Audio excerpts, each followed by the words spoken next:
What's up, Legendz fam? Do we as bikers and members of motorcycle clubs and SCs still hold true to one important thing?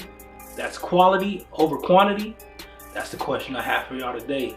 And we get into it today on Freestyle Friday, baby. Redline Legendz, what's good?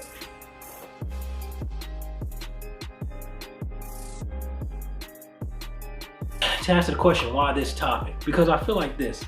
When you and your club, or me and my club, or them and their club, don't hold up a standard and we don't really concern ourselves with the quality, we're impacting everybody that does this. Everybody that claims they for real about this, we're impacting them and we're depreciating the quality and the value of what this is. Every time that someone cuts corners, every time that someone gets their colors when they don't deserve it, we are depreciating what we so claim to love. But I remember when I first got on the set, and the first time I went to something, I went to a bike night or an event, and I tried to walk into the clubhouse and they were like, yeah, you can't even get in. Like, you need a sponsor, you need somebody with you that is vested, that does understand what's at stake here. You know what I'm saying? And nowadays, you got people that ain't vested just walking through.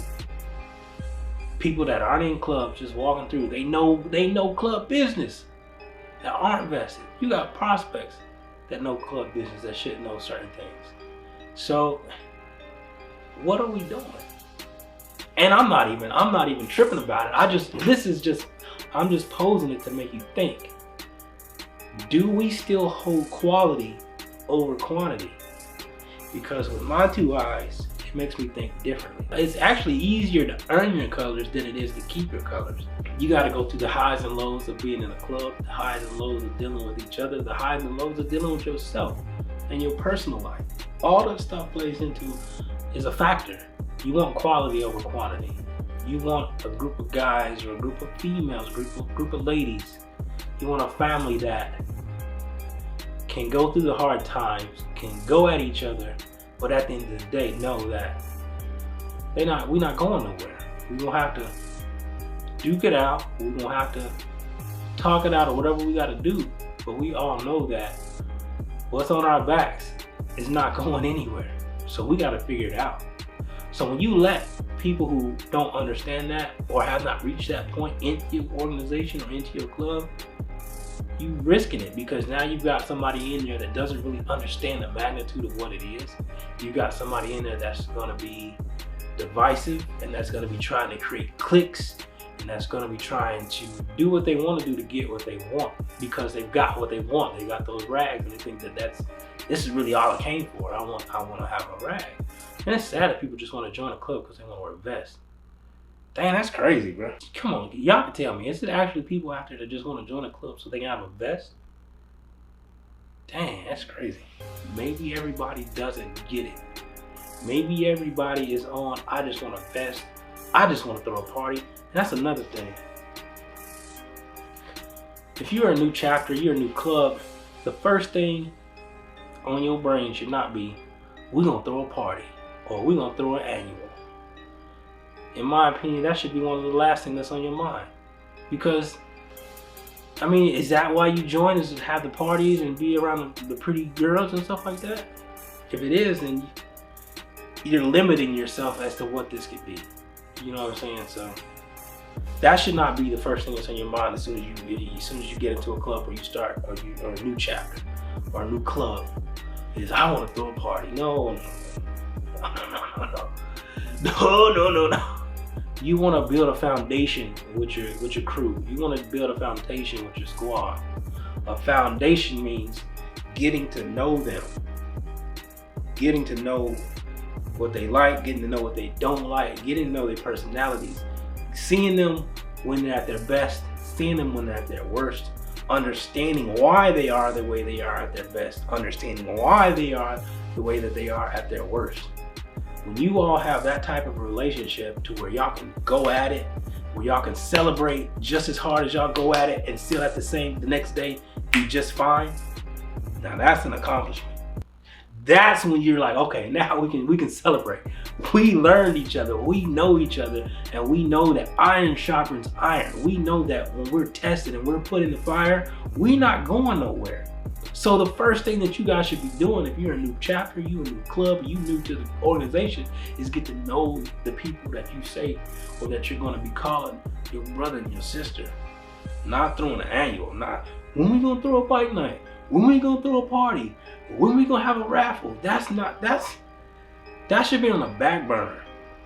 You feel what I'm saying? Like, that should be on the back burner. And I don't understand why that is a priority.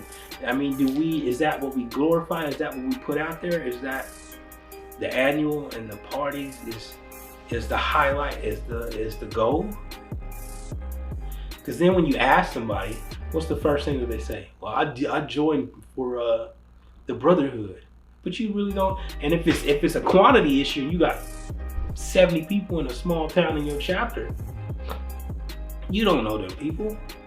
So you couldn't have joined for the brotherhood. You joined so you could have that patch on your back. You say, hey, I'm part of this.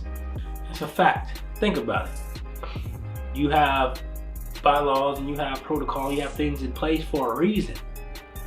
But how often do clubs or people in clubs cut corners when their buddy who wants to join but doesn't want to prospect? How do they find ways to get around that? Because I know they do it. When you got one of your friends that want to join and they don't really want to prospect, what do?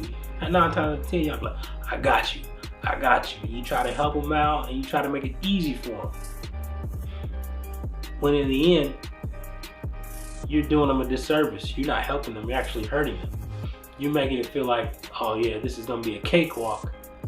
When it shouldn't be. 4 quarters or 100 pennies. I'll take the 4 quarters.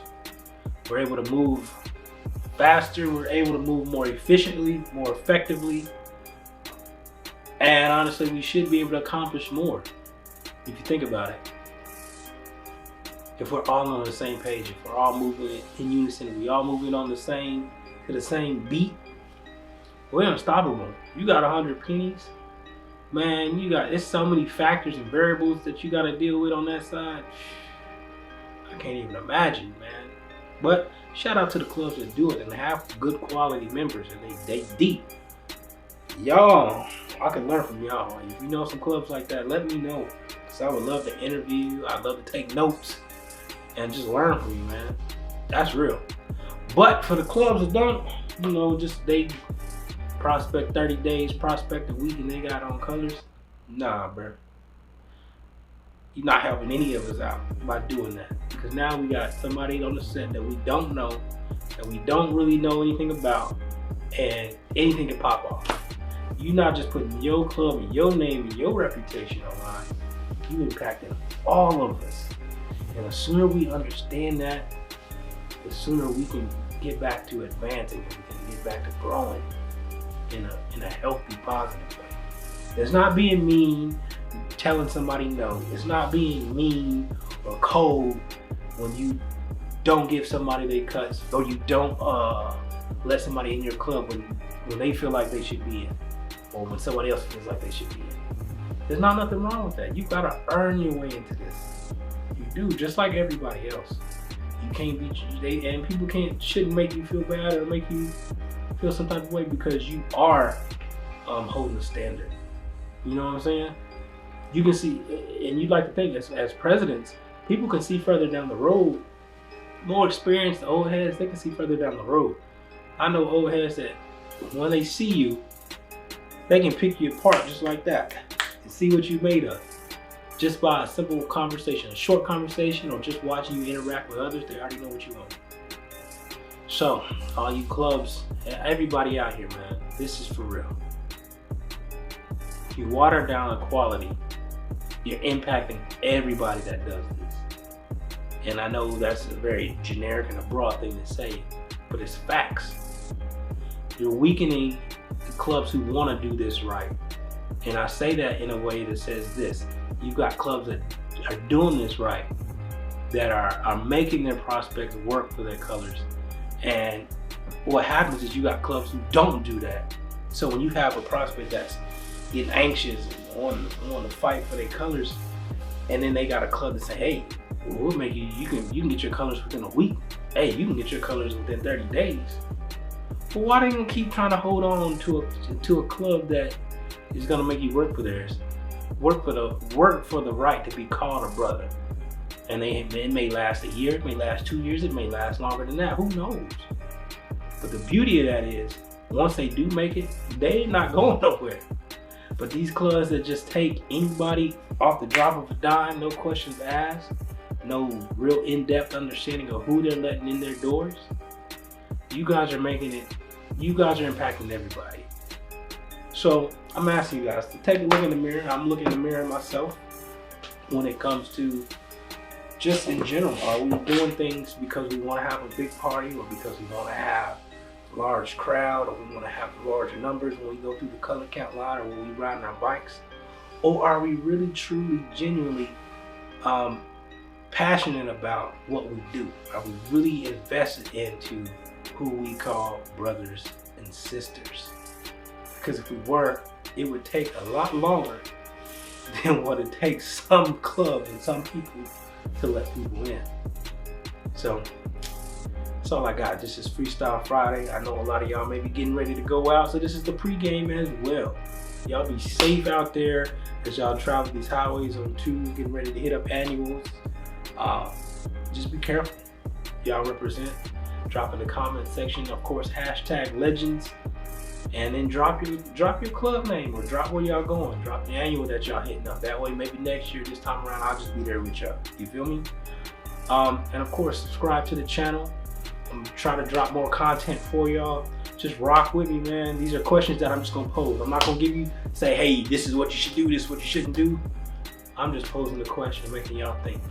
Do we as a set, do we as a culture still value quality over quantity?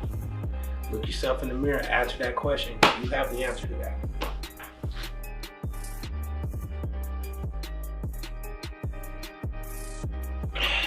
Did I tell you to subscribe to the channel? Subscribe to the channel. What are you waiting on? Subscribe to the channel. We almost there. I'm telling you. Don't be a bandwagoner once this. Don't try to jump on the bandwagon after this thing gets to going. Be able to say you was one of the first ones on Redline Legendz channel. Subscribe, subscribe, subscribe, subscribe. I said I was gonna say it 20 times. Subscribe, subscribe to the channel. You feel me? Subscribe to the channel. Even Black Mama says subscribe to the channel. I don't understand what the hold up is.